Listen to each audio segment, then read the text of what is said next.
பத்திரிகை மற்றும் ஊடகவியல் நண்பர்களுக்கு ஃபெய்ராவின் சார்பில் மதிய வணக்கம். அகில இந்திய ரியல் எஸ்டேட் கூட்டமைப்பு தமிழகம் மற்றும் அகில இந்திய அளவில் சிறப்பான முறையில் நடைபெற்று கொண்டிருக்கிறது. எங்கள் ஆற்றல் மிகு தலைவரின் தலைமையில் ஃபெய்ரா 2012 முதல் 14 வருடங்களாக தமிழகத்தில் 5000த்திற்கு மேற்பட்ட layout promoters, builders, architect, engineer அனைவரையும் உட்படுத்திய உறுப்பினர்களை கொண்ட ஒரு மாபெரும் கூட்டமைப்பு அகில இந்திய ரியல் எஸ்டேட் கூட்டமைப்பு. இந்த கூட்டமைப்பில் 2 ஆண்டுகள் பதவிக்காலம் ரொட்டேஷன் பேசஸில் இருந்து கொண்டிருக்கிறது. 7வது தேசிய மாநில மாவட்ட குழு நிறைவு அடைந்து 8வது தேசிய மாநில மாவட்ட குழு நியமிக்கப்பட்டு உள்ளது. அதன் பொறுப்பாளர்களை திரு என்றி அவர்கள் தங்களிடம் வழங்குவார். அவரை அறிமுகப்படுத்துவதில் எங்கள் கூட்டமைப்பு பெருமகிழ்ச்சி அடைகிறது. பெருமதிப்பிற்குரிய பத்திரிகை, தொலைக்காட்சி மற்றும் சமூக ஊடகங்களை சார்ந்த நண்பர்களாகிய உங்கள் அனைவருக்கும் என்னுடைய மதிய நேர அன்பு வணக்கத்தையும் வாழ்த்துக்களையும் தெரிவித்துக் கொள்கின்றேன். விடாமல் பெய்து கொண்டிருக்கிற இந்த அடைமழையிலும் எங்களின் அழைப்பை ஏற்று செய்தி சேகரிப்பதற்காக வருகை தந்திருக்கிற உங்கள் அனைவருக்கும் முதலில் என்னுடைய வணக்கங்களையும் வாழ்த்துக்களையும் தெரிவித்துக் கொள்கின்றேன். அகில இந்திய ரியல் எஸ்டேட் கூட்டமைப்பு என்பது மனிதனுடைய வாழ்க்கையில் அடிப்படையில் தேவைகளில் ஒன்றான உறையுள் என்று சொல்லக்கூடிய இருப்பிடம், உணவு, உடை, உறையுள் என்று சொல்லக்கூடிய இருப்பிடத்தை மையமாக கொண்டு வணிகத்தை மேற்கொள்கின்றவர்களை ஒருங்கிணைத்து இந்த மண்ணில் மக்கள் மகிழ்ச்சியாக வாழ்வதற்கும் அவர்களுடைய இல்ல கனவுகளை நினைவாக்குவதற்கும் தேவையான அடிப்படை கட்டமைப்புகளை உருவாக்குவதற்கும் சிரமங்களை களைவதற்கும் புதிய சட்டத்திட்டங்களை உருவாக்குவதற்கும் சிக்கல்களை களைவதற்குமான ஒரு பரிந்துரைகளை மைய மாநில அரசுகளுக்கு முன்வைத்து சட்டமாக்க தொடர்ந்து முயற்சிக்கக்கூடிய ஒரு ஆகச்சிறந்த ஒரு கூட்டமைப்பாக தொடர்ந்து தமிழகத்தில் தலைமையிடமாக கொண்டு இந்தியா முழுவதும் 14 மாநிலங்களில் எந்தவித சமரசமும் இன்றி சிறப்பான முறையில் செயல்பட்டு கொண்டிருக்கிறது. எல்லா இயக்கங்களுக்கும் ஒரு கொள்கைகள் உண்டு, எல்லா அமைப்புகளுக்கும் ஒரு முன்னெடுப்புகள் உண்டு. அந்த வகையில் அகில இந்திய ரியல் எஸ்டேட் கூட்டமைப்பு தமிழகத்தினுடைய தலைநகரமான சென்னை தலையிடமாக கொண்டு செயல்பட்டாலும் பிற மாநிலங்களிலும் கிட்டத்தட்ட ஒரு 14 மாநிலங்களிலே இந்த கூட்டமைப்பினுடைய நிர்வாக கிளையை விரிவடைய செய்திருக்கிறது. இது 4 அடுக்கு முறையாக செயல்படுகிறது. தேசிய அளவில் தேசிய குழுவாகவும், மாநில அளவில் மாநில குழுவாகவும், மாவட்ட நிலைகளில் மாவட்ட குழுவாகவும், தாலுக்கா நிலைகளில் தாலுக்கா குழுவாகவும் செயல்பட்டு கொண்டிருக்கிறது. இந்தியா முழுவதும் கிட்டத்தட்ட 54,000க்கும் மேற்பட்ட உறுப்பினர்களை கொண்டு மிகச்சிறப்பான முறையிலே செயல்பட்டு கொண்டிருக்கிறது. அந்த வகையில் இந்த அகில இந்திய ரியல் எஸ்டேட் கூட்டமைப்பு 2 ஆண்டுகளுக்கு ஒரு முறை தேர்தலை சந்தித்து புதிய நிர்வாகிகளை யாரெல்லாம் ஈடுபாடோடும் ஆர்வத்தோடும் ஆக்கப்பூர்வமாகவும் அறிவார்ந்தம் செயல்படுகிறார்களோ அப்படிப்பட்ட தன்னார்வமும் பேராற்றலும் மிக்க பொறுப்பாளர்களை கண்டறிந்து அவர்களை தேர்தலுக்கு உட்படுத்தி ஜனநாயக அடிப்படையிலே தேர்ந்தெடுத்து 2 ஆண்டுகளுக்கு அவர்கள் இந்த சங்கத்தினுடைய உறுப்பினர்களுக்கும் பொறுப்பாளர்களுக்கும் அரசுக்கும் மக்களுக்கும் பாலமாக செயல்படக்கூடிய பணிகளை முன்னெடுப்பதற்காக நியமிக்கப்படுகிறார்கள். அந்த வகையில் வருகிற 2026 மற்றும் 27ஆம் ஆண்டு 2 ஆண்டுகளுக்கான புதிய பொறுப்பாளர்கள் தேசிய அளவிலும் மாநில அளவிலும் தேர்வு செய்யப்பட்டு இப்பொழுது அறிவிக்கப்படுகிறார்கள். அகில இந்திய ரியல் எஸ்டேட் கூட்டமைப்பினுடைய தேசிய குழுவிற்கு பொதுச் செயலாளராக மெட்ராஸ் சிட்டி ப்ராப்பர்ட்டிஸ் நிறுவனத்தினுடைய MD மிஸ்டர் ஜெயச்சந்திரன் அவர்களும், செயலாளராக கோவையை சார்ந்த திரு செந்தில்குமார் அவர்களும், நிர்வாக செயலாளராக அரியலூரை சார்ந்த கிருஷ்ணா ரியல் எஸ்டேட் திரு கிருஷ்ணகுமார் அவர்களும், வளர்ச்சி செயலாளராக திரு நரேஷ்டன் திருவண்ணாமலை சார்ந்தவர் அவரையும், பொருளாளராக திரு சிகரம் சந்திரசேகர் அவர்களையும், துணைத் தலைவர்களாக கிங்மேக்கர்ஸ் ராஜசேகர் மற்றும் PKR எஸ்டேட் பிரசன்னகுமார் அவர்களையும், செயற்குழு தலைவராக வசந்தம் ஜவஹர் அவர்களையும், ஆலோசனை குழு தலைவராக திரு நேருநகர் நந்து அவர்களையும், அமைப்புச் செயலாளராக திரு வெங்கட்ராஜ் மற்றும் திரு ராஜா ஃபக்ருதீன் அலி அகமது அவர்களையும், ஒருங்கிணைப்பாளர்களாக ப்ராப்சல் ஜெயராம் மற்றும் திரு உதயகுமார் அவர்களையும், இணைச் செயலாளர்களாக திரு பாலசண்முகம் மற்றும் திரு கார்மேகம் அவர்களையும், துணைச் செயலாளர்களாக பாபு ரியாலிட்டி திரு பாபு மற்றும் திரு பாலசுப்ரமணியம் அவர்களையும், துணை பொருளாளராக திரு சக்திவேல் அவர்களையும், ஆலோசனைக்குழு துணைத் தலைவராக திரு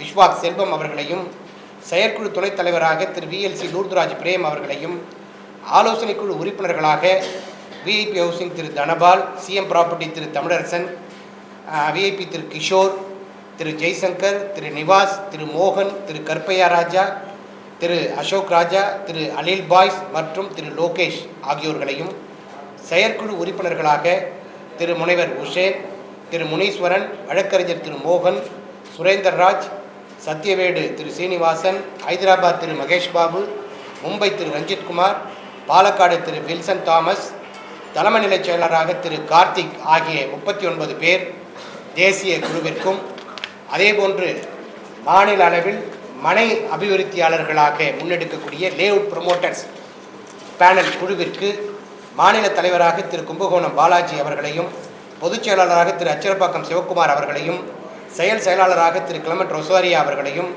நிர்வாகச் செயலாளராக திரு மாறன் அவர்களையும், வளர்ச்சிச் செயலாளராக திரு கணேசன் அவர்களையும், பொருளாளராக திரு ருணானா மெட்ராசிட்டி ப்ராப்பர்ட்டிஸ் அவர்களையும், செயற்குழு தலைவராக திரு கலைவாணன் அவர்களையும், ஆலோசனைக்குழு தலைவராக திரு தட்சிணாமூர்த்தி அவர்களையும், துணைத் தலைவர்களாக திரு தியாகராஜன் மற்றும் திரு செல்லப்பெருமாள் ஆகியோர்களையும், ஒருங்கிணைப்பாளராக திரு கோபிநாத் மற்றும் திரு முத்துராமன் அவர்களையும், அமைப்பு செயலாளராக திருமதி கனிமொழி ராஜேஷ் கண்ணா மற்றும் திரு குரு கண்ணன் ஆகியோர்களையும், இணைச் செயலாளராக திருமதி தரணிக்கரசி மற்றும் திரு இசக்கி முத்து ஆகியோர்களையும், துணைச் செயலாளராக திரு ஷானவாஷ் மற்றும் திரு கணபதி ஆகியோர்களையும், ஆலோசனைக்குழு துணைத் தலைவராக திரு உமா மகேஷ், செயற்குழு துணைத் தலைவராக திரு பாஸ்கரன், துணை பொருளாளராக திரு சங்கர், ஆலோசனைக்குழு உறுப்பினர்களாக திரு ராகவன், திரு விஸ்வநாதன், திரு மெடிக்கல் நாராயணன், திரு கிருஷ்ணமூர்த்தி ஆகியோர்களையும், செயற்குழு உறுப்பினர்களாக திரு பாலகிருஷ்ணன், திரு சுந்தரபாண்டிய ராஜா, திரு திம்மராஜா, திரு சுரேஷ், திரு யுவராஜ்,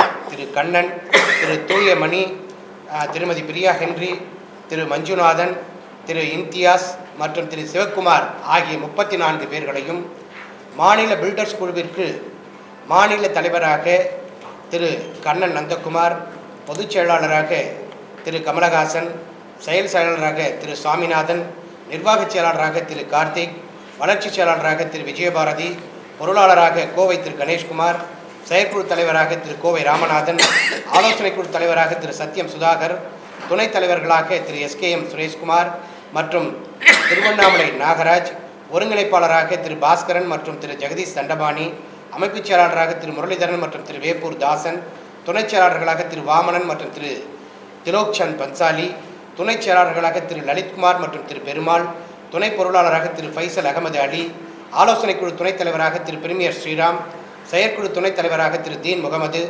ஆலோசனைக்குழு உறுப்பினர்களாக திரு ஜெயபிரகாஷ், திரு தில்லைவாணன், திரு SKR விஜி, திரு கார்த்திக் மற்றும் திரு யுவராஜ் ஆகியோர்களும், செயற்குழு உறுப்பினர்களாக திரு கோபாலகிருஷ்ணன், திரு ஜெயராஜ், திரு மாணிக்கம், திரு வேல்முருகன், திரு அக்ஷய பிரகாஷ், திரு ராமசாமி, திரு தினகரன் மற்றும் திரு சரவணன் ஆகிய 32 நபர்களும், ஆர்கிடெக்ட் மற்றும் இன்ஜினியர் குழுவிற்கு மாநில தலைவராக திரு பாலசுப்ரமணியம் அவர்களும், பொதுச் செயலாளராக திரு கும்பகோணம் சம்பத் அவர்களும், செயலாளராக திரு ரமேஷ்குமார் அவர்களும், நிர்வாக செயலாளராக திரு ஹரிகிருஷ்ணன் அவர்களும், வளர்ச்சி செயலாளராக திரு ராம்காந்த் அவர்களும், பொருளாளராக திரு சுரேஷ்குமார் அவர்களும், துணைத் தலைவர்களாக திரு ஜெய் சசிகுமார் மற்றும் திரு யோகநாதன் அவர்களும், ஒருங்கிணைப்பாளர்களாக திரு சஃபியுல்லா மற்றும் வேலூர் வெங்கடேசன் அவர்களும், அமைப்புச் செயலாளர்களாக திரு பாலாஜி மற்றும் திரு பாலவசந்த் அவர்களும், இணைச் செயலாளர்களாக திரு முரளி மற்றும் திரு சுதர்சன் அவர்களும், துணைச் செயலாளராக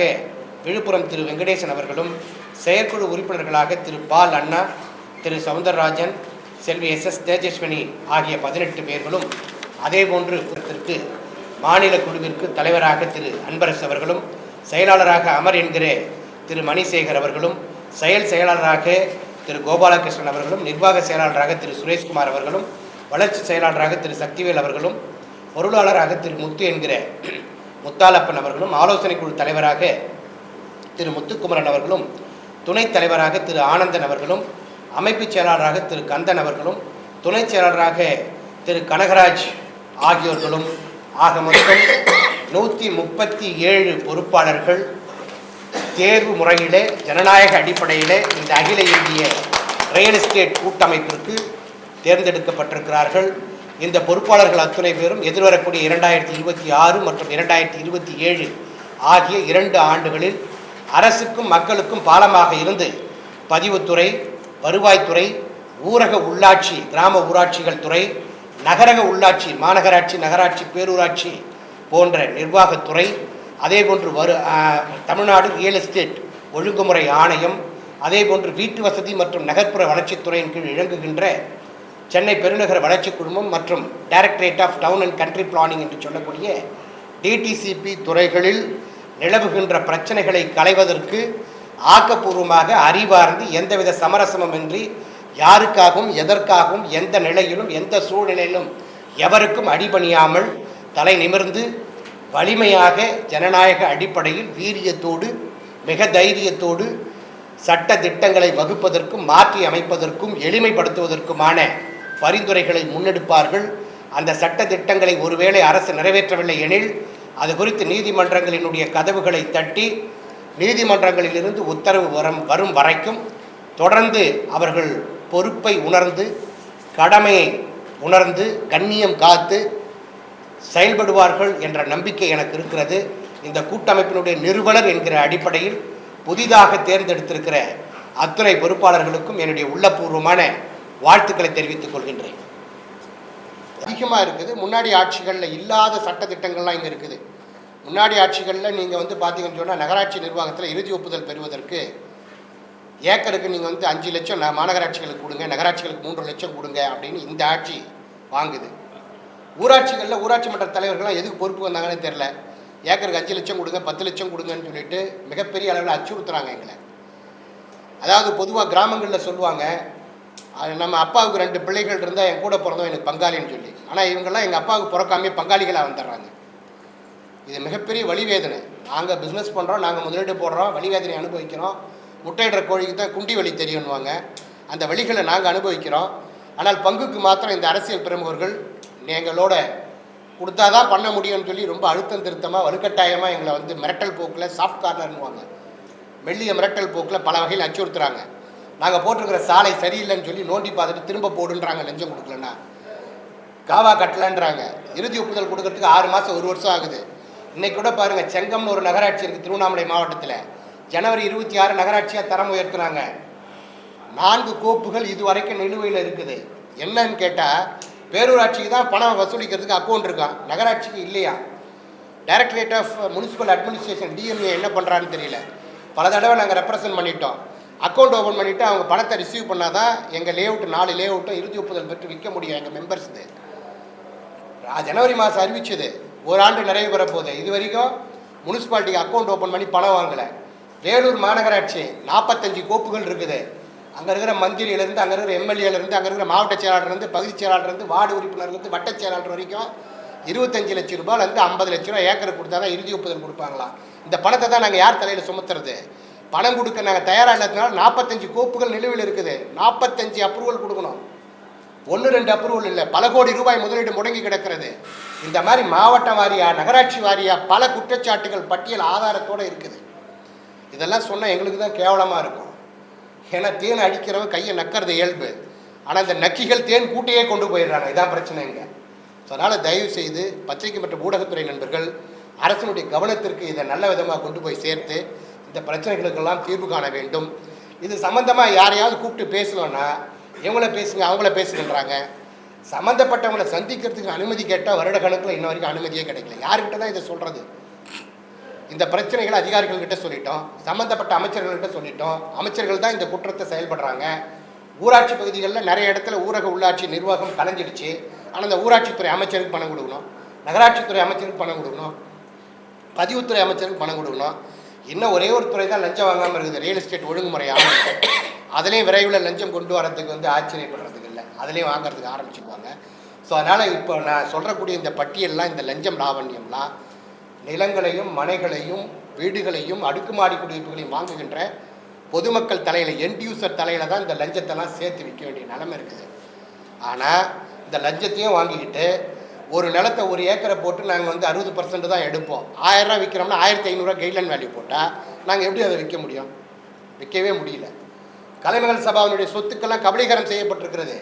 இந்த மாதிரி பல சொத்துக்கள் கபலீகரம் செய்யப்படுகிறது. எங்களையும் கபலீகரம் செய்யணும்னு நினைக்கிறாங்க. இதுதான் நிலைமை. ஸோ இப்போ புதிதாக தேர்ந்தெடுக்கப்பட்டிருக்கக்கூடிய இந்த குழு அதற்கெல்லாம் இடம் கொடுக்காமல் உங்களுடைய ஒத்துழைப்போடு உங்களுடைய ஆதரவோடு பத்திரிகை மற்றும் ஊடகத்துறை நண்பர்களும் நீங்கள் சப்போர்ட் பண்ணோம். முதல்வருக்கு இந்த மாதிரி பல ஆயிரம் பேர் தினந்தோறும் கோரிக்கைகள் வைத்துக் கொண்டிருக்கிறார்கள். இருந்தாலும் இது சென்சிட்டிவ் இஷ்யூ, மக்களுக்கான ஒரு பிரச்சனை. அதை முதல்வர் கவனத்தில் எடுத்துக்கணும், அரசு கவனத்தில் எடுத்துக்கணும், வீட்டு வசதித்துறை கவனத்தில் எடுத்துக்கணும், நகர்ப்புற இயக்குநரகம் வந்து இதை நகர் ஊரமைப்புத்துறை டிடிசிபி வந்து இதை கவனத்தில் எடுத்துக்கிட்டு இந்த பிரச்சனைகளுக்கு தீர்வு காணக்கூடிய வகையில் ஒரு மறுசீரமைப்பு குழு அமைத்து பொதுமக்களிடமிருந்து கருத்து கேட்க பெற்று அவர்கள் அந்த நிலங்களை என்னவாக இருக்க வேண்டும் என்று நினைக்கிறார்களோ அந்த அடிப்படையில் மீண்டும் ஒரு துணை திட்டம், முழுமை திட்டத்தினுடைய வரைவு வெளியிட்டால் இந்த பிரச்சனைகளுக்கு சுமூகமாக தீர்வு காணும். இல்லையெனில் எதிர்வரக்கூடிய 16 ஆண்டுகளுக்கு இந்த பொதுமக்கள் வந்து பெருமளவில் வந்து பாதிக்கப்படுவார்கள். இதுபோன்றுதான் தமிழகத்தில் இருக்கக்கூடிய அனைத்து மாநகராட்சிகளிலும் இந்த வரைவு திட்டங்களினுடைய பிரச்சனைகள் இருக்கிறது. பொதுமக்கள் எங்களை போன்ற தொழில் முனைவோர்களுக்கான கூட்டமைப்புகள், சங்கங்கள், உள்ளாட்சி பிரதிநிதிகளை ஒருங்கிணைத்து கருத்து கேட்டு அதன் அடிப்படையில் தான் வரைவு தயாரிக்கணும். தான் தோன்றித்தனமாக தன்னிச்சையாக தன்னிஷ்டத்துக்கு அவர்கள் நினைக்கின்ற அந்த புலை எண்களுக்கு நினைக்கின்ற வகைப்பாடை போட்டு வெளியிடக்கூடாது அப்படிங்கிறது வெகு மக்களினுடைய கருத்து. எங்கள் கூட்டமைப்பினுடைய பொறுப்பாளர்கள், உறுப்பினர்கள், தொழில் முனைவோர்கள், கட்டுமானம் மற்றும் ரியல் எஸ்டேட் துறையை முன்னெடுக்கின்ற பெரும்பான்மையானவர்களுடைய கோரிக்கையும் கருத்தும் அதுவாகத்தான் இருக்கிறது. நிச்சயமாக வீட்டு வசதி துறை, டிடிசிபி துறை, சிஎம்டிஏ துறைகள் இதனை கவனத்தில் கொண்டு பொதுமக்களிடமும் தொழில் முனைவோர்களிடமும் கருத்து கேட்க பெற்று பிறகுதான் இந்த முழுமை திட்டத்தை வெளியிட வேண்டும் என்று எங்களுடைய வேண்டுகோளையும் கோரிக்கையும் முன்வைக்கிறோம்.